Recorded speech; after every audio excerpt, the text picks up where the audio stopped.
Hello students, I am Prabdeep Singh, your political science teacher, and today we will revise some of our very important questions from chapter rights of class plus 1. Students, we already completed this chapter, and these questions are also I have given to you. So the first question is, what do you mean by rights? Students, rights are like a condition of a social life to be given by society and recognized by the state. Means firstly the government pass the bill, make a list of rights, then introduce that rights in the society and provide that rights to the people, so that they can, by using that all the rights, the people can do some work accordingly for the welfare of the people. This is the duty of the government to provide some rights to the people for the welfare. In short, you can explain this answer in your own wording, but few terms you have to keep in mind, like rights are the conditions. Who gave this right? Government, state. To whom? To people. Why? For welfare. Clear? These type of terms or understanding you should have, and after that you can write in your own wording. That's okay. Second question, what does duty stand for?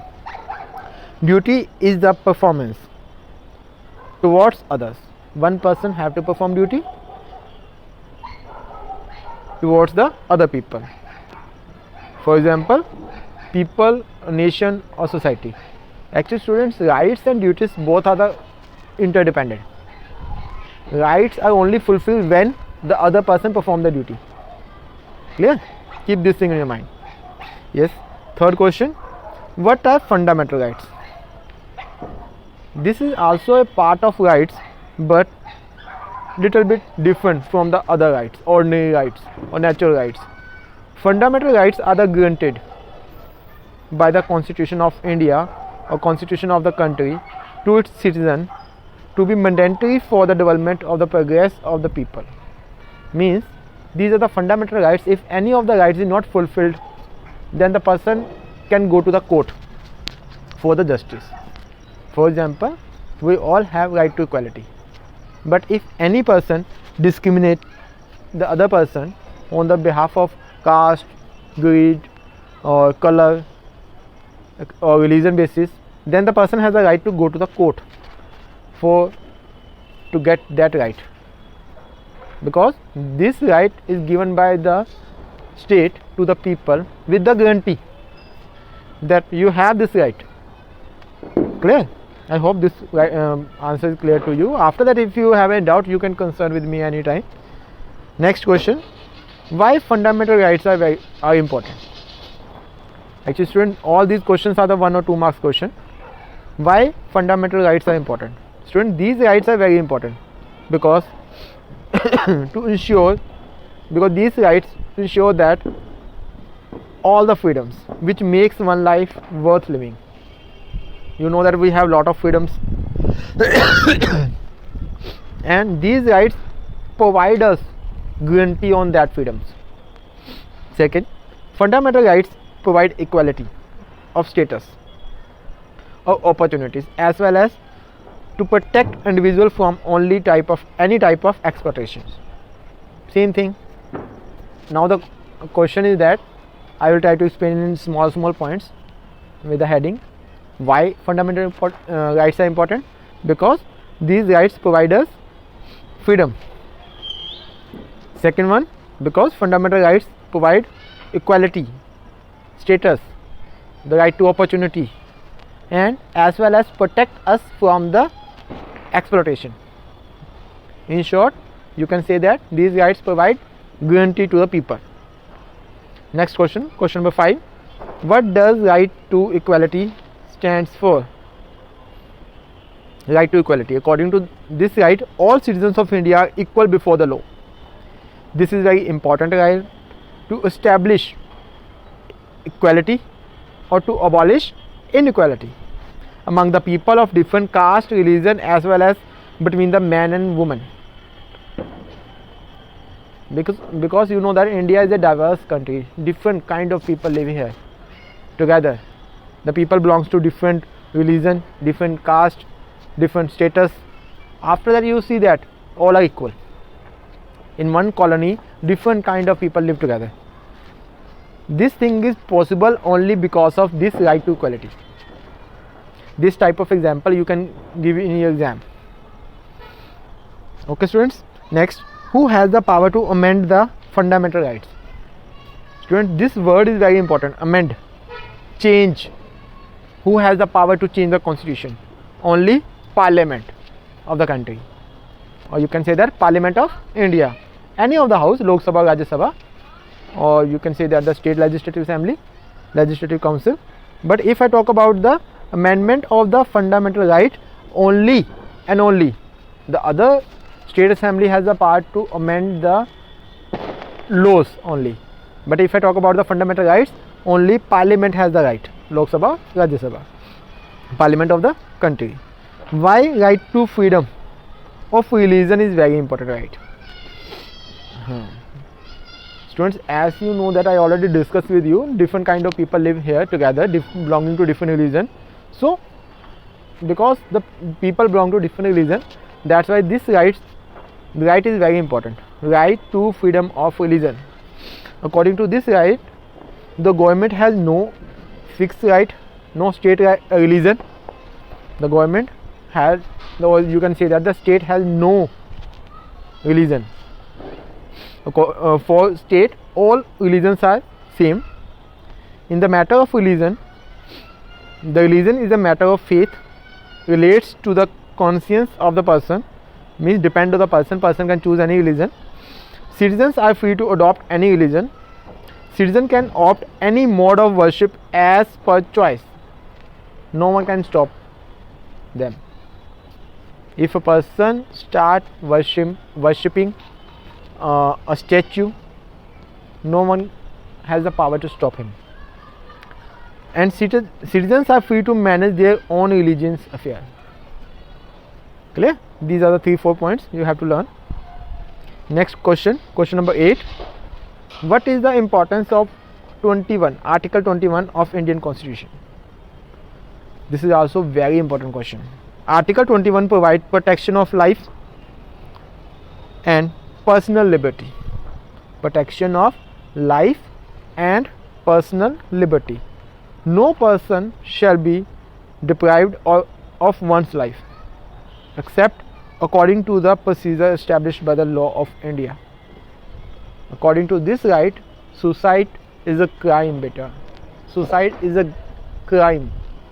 No one has right to take their own life or another person's life. Clear? Next, question number 9. What do you mean by right to freedom? Students, in this question is different. Question number 7. Right to freedom of religion. Provide the freedom to a person to choose any religion. And this question is different. Right to freedom.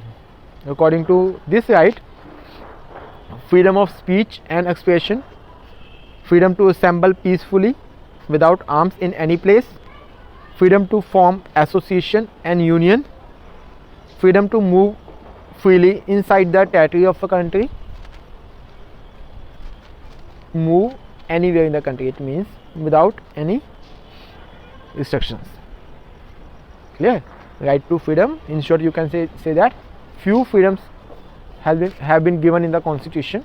People can use that freedom for their own welfare. Next, question number 10.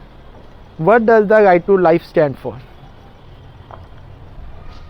To live up without fear, injury or any external danger. Even the individual in himself does not possess the right to take away their own life. Means suicide is also a crime according to law. Question number 11. This is the part of Article 21, as we have discussed only in the last question. What do you mean by right to work? It is the duty of the state to provide work to all the citizens to earn his own livelihood. There should be efforts to remove unemployment from the society. every state is responsible to make its citizens mentally and morally fit for the struggle of life. Clear? The government will provide opportunities to the people to do so. The government or the state, you can say that, make laws for these people. Clear? Next, question number 12. What do the fundamental duties refer to? Student, first of all, you should know that fundamental duties were inserted in Constitution by the 42nd Amendment in 1976. Before that, only fundamental rights were there. In 1976, under 42nd Amendment, fundamental duties are inserted. This is very important question. To remind its citizens, so they enjoy basic fundamental rights, but they are supposed to observe certain basic norms of the democratic conduct and behavior. As I already discussed with you students, fundamental rights and fundamental duties both are interdependent. If one person performs the duty, then the other person will get the benefit of the rights. Clear? So, in Indian Constitution, here I have mentioned 10, but total 11 duties we have in the Constitution, and the 11th duty was 11th duty is right to education. That is the opposite to the right to education. According to that duty, the parents has the duty to provide education to the student, to the children till 8, up to the age of 14, so that the person can become a good citizen for the society. Clear? Total 11 fundamental duties we have better. Next, what is the directive principle of state policy? This is also very important question. Directive principle of state policy. Actually, these are the guidelines which is given by the Constitution to the state government to make policies according to this system. I will try to explain. Actually, it's same like the fundamental rights, but the only difference is that the rights which is given under this directive principle of state policy, all those rights are not justiciable. Not justiciable means the person cannot go to the court for the justice under directive principle of state policy. Certain rights that an individual should enjoy apart from fundamental rights. Certain policies that the government should adopt, means directive principle of state policy. These are the directions which is given by the Constitution to the state to make policies for the welfare of people, like to provide food at low price. This is a part of that. To provide equal wage. This is a part of this one, directive principle of state policy. Clear? Next question. Are some exceptions to the right to equality? Explain. Like our Constitution provides the right to equality to the people. There are some restrictions for that. This is the meaning of this question. Yes, there are two exceptions to the right to equality. First, right to equality refers to making special provision to the women and children, SC, ST and OBC. Students, this reservation which is started by the Constitution of India to the people like women and SC people, ST people, the main reason behind to provide reservation to the people, that is to establish equality in the society. Clear? This is the main aim behind this reservation. Second point, it mainly focus not to discriminate anyone in the matter of employment, but special provisions have been made for the reservation to post for backward classes, so that these people can come ahead in the society and develop the whole nation. That's why the government provide reservation to these people. Like in Punjab, now the government has passed one law. According to that, the 50% jobs are reserved for the women. Recently, the Punjab government has passed one bill. Next question. Mention any two discrimination against women in the society. You all know about a lot of points. Here I am mentioning only 2 points. First one, unequal wages. In most of the fields, women's salary is less than men. Clear? Like in factories, mostly in the informal work. Second, illiteracy among women or girls.